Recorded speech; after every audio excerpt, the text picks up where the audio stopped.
Pada pekan yang lalu, tepatnya hari Kamis tanggal 28 Mei, Kampung Kebon Pedes, Desa Jambe Nenggang, Kecamatan Kebon Pedes, Kabupaten Sukabumi, mengadakan acara panen raya padi organik.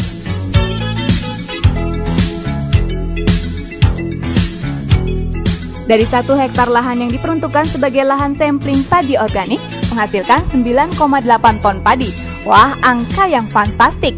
Dan bukan hanya kuantitas panen padi saja yang membanggakan, namun kualitas padi organik pada panen raya kali ini begitu istimewa.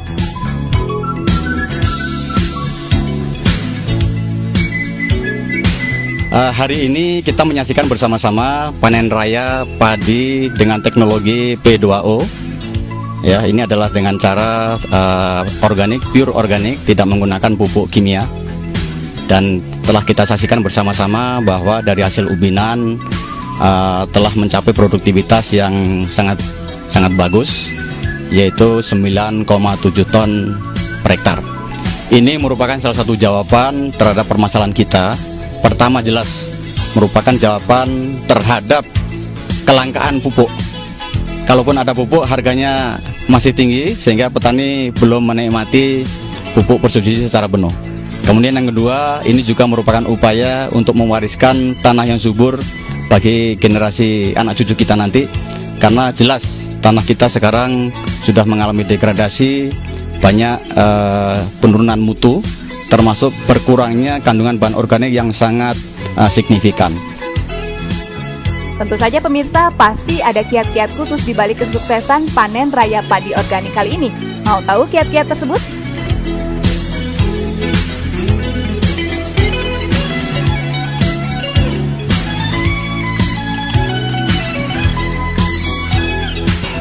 Perlu Anda ketahui pemirsa, setelah panen, lahan yang sebelumnya telah digunakan untuk menanam padi harus terlebih dahulu dipulihkan, baik kesuburannya, pH tanahnya maupun semua mikroorganisme yang hidup di lahan tersebut, agar si lahan tersebut bisa kembali ditanami padi kembali. Yuk kita lihat proses pemulihannya. Pertama-tama sediakan obat anti hama P2O. Kocok terlebih dahulu, kemudian tuangkan sebanyak 2 tutup ke dalam tank.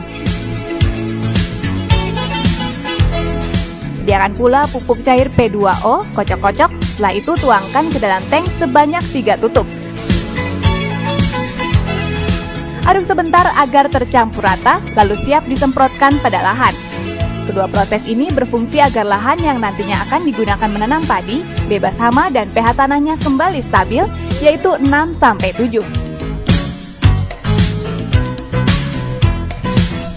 Pada proses yang kedua, taburkanlah pupuk granul pada lahan yang sebelumnya telah dibajak hingga halus. Selanjutnya, lahan sudah siap ditanam kembali.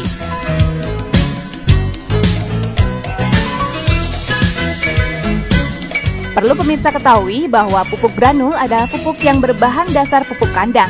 Proses pembuatan pupuk granul pun terbilang mudah.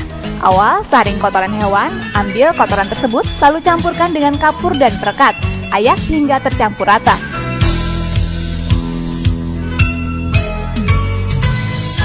Setelah rata, pupuk granul siap digunakan. Fungsi pupuk granul sendiri adalah untuk mengembalikan kesuburan tanah dan juga untuk menghidupkan kembali mikroorganisme yang berguna dalam proses penyuburan tanah. Bahwa berawal dari sebuah keinginan kita untuk membantu masyarakat petani, di mana yang saat ini masyarakat petani kita di mana-mana kekurangan pupuk urea TSP KCl atau disebut pupuk anorganik atau pupuk kimia.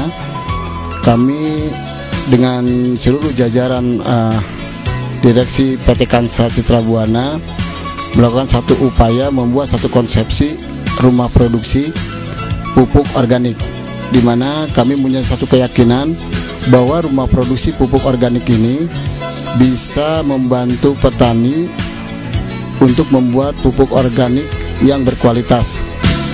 Gimana pemirsa, jika Anda seorang petani, lebih baik mulai dari sekarang beralihlah ke padi organik. Karena padi jenis organik terbukti hasil panennya pun tidak kalah dari jenis padi lainnya. Dan yang paling menggembirakan adalah padi jenis organik adalah padi yang sangat aman untuk dikonsumsi. Karena padi organik hanya menggunakan pupuk dan pembasmi hama organik. Seperti yang telah kita ketahui bahwa kedua produk tersebut sangat ramah, baik terhadap lingkungan hewan, maupun manusia.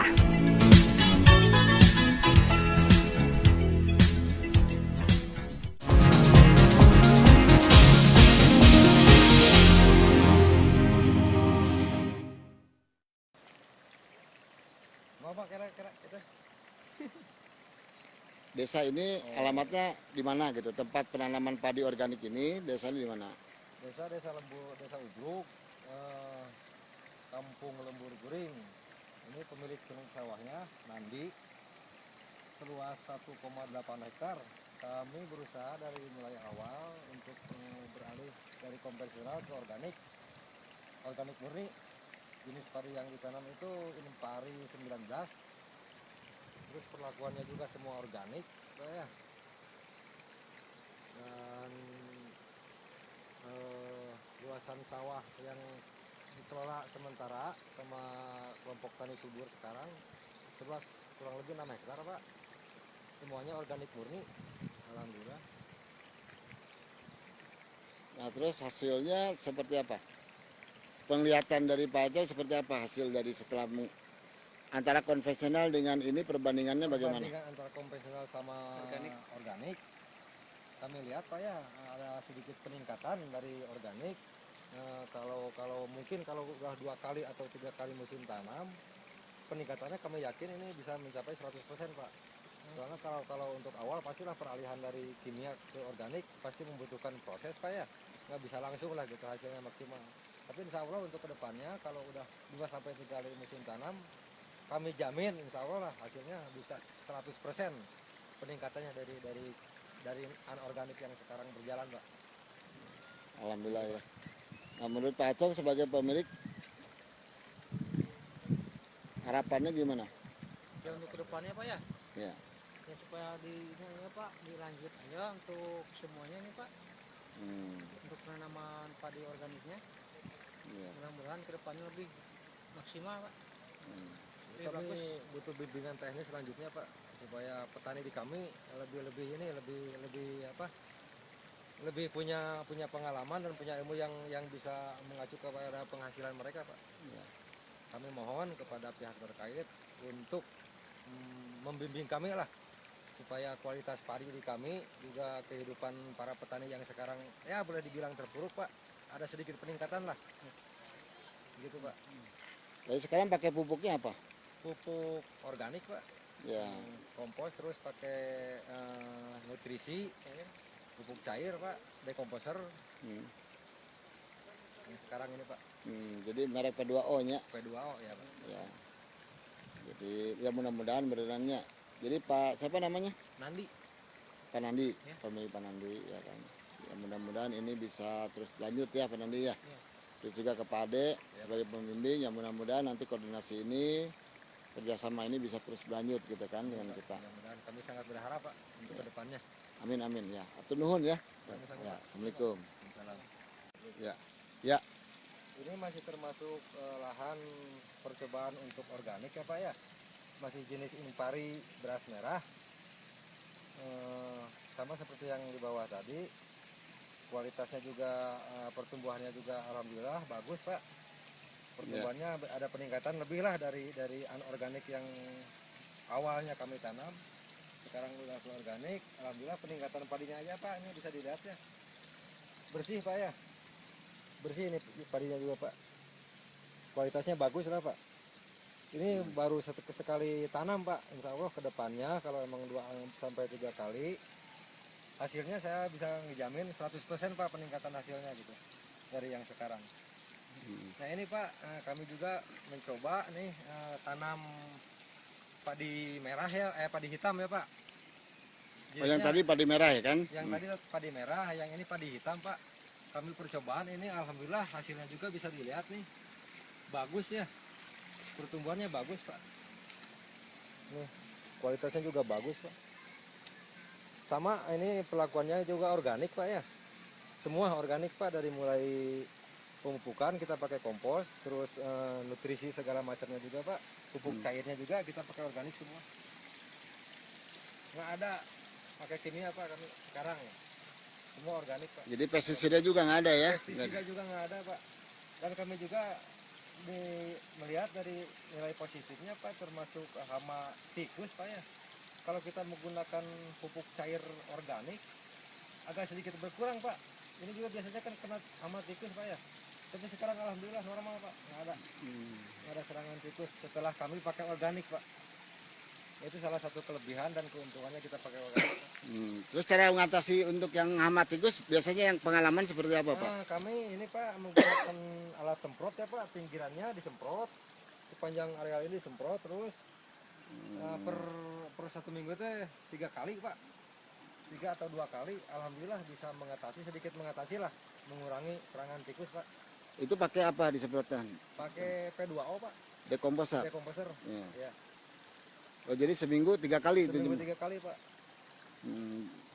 Jadi di pas galangan semua yang itu ya? Pas di galangan, jadi pas di lubang-lubangnya itu Pak, kami semprot juga, alhamdulillah bisa mengurangi Pak hama tikus itu. Bagus lah kalau kita pakai organik itu, bisa termasuk bisa mengatasi hama Pak.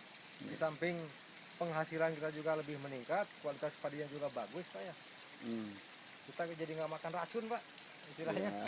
Kalau pakai organik Pak. Kalau sekarang kan pakai kimia kita tiap hari konsumsi racun Pak. Iya. Jadi alhamdulillah ya Pak De ya, berarti Iya, sudah ada perkembangan yang lebih baik mungkin. Alhamdulillah Pak. Mudah-mudahan berlanjut ke depannya Pak ya. Ya amin amin. Semua petani bisa mengikuti lah. Ya. Ya Kita terbebas dari racun Pak. amin amin. Ya. Ya alhamdulillah Pak De, Ya, atur nuhun ya. sama-sama. Ya, Assalamualaikum. Salam. Hubungan waktu Jumat ya, mepet acara pribados ngasih nuhun karena kasumpingan anak di PT Kansa Haji Hendawan Ojan Ringan dilap untuk anggota Dewan terhormat yang menurut kami ini pahlawan besar untuk Desa Obruk Pak, karena sepeda Habib Payunan demi Allah sanesnya. Jadi dari 6,3 miliar anggaran untuk Desa Obruk itu hampir 40% dari beliau. Jadi judul pahlawan. Jadi 2 tahun kami menjabat, beliau banyak memberikan kontribusi besar lah. Gitu. Aslina sanes sepeda Payunan. Mudah-mudahan ini harus menjadi satu emutan lah ke orang bahwa mudah-mudahan ke depan program PT Kansa dengan Desa Obruk juga dibantu beliau. Ya, amin. Karena beliau salah satu aspirator pangintennya. Itu dalam hal ini kami tidak salah pilih waktu pilih kemari suara beliau di sini meskipun tidak signifikan tapi cukup besar. Ini tentunya mewakili harapan-harapan masyarakat Desa Obruk, terutama berbicara infrastruktur Pak. Sebagaimana tupoksi kami selaku kepala desa bahwa ada 3 tupoksi besar, salah satunya panginten infrastruktur ekonomi serta sosial. Infrastruktur alhamdulillah beliau sudah 40% membantu untuk anggaran infrastruktur, dan panginten ini masuk ke tahapan kedua Pak. Kewajiban kami selaku kepala desa salah satunya ini ekonomi panginten. Nah, ekonomi Desa Obruk tidak bisa dibangkitkan tanpa memberdayakan potensi yang ada. Nah, salah satunya panginten sawah. Oleh Kak Uninga bahwa ada 100 hektar sawah Pak wartawan panginten di wilayah Desa Obruk yang ini hampir ngegeblog lah pangintennya. Nah ini sebenarnya potensi besar. Selain dari sawah juga kami punya air yang begitu melimpah yang mudah-mudahan ini bisa menjadi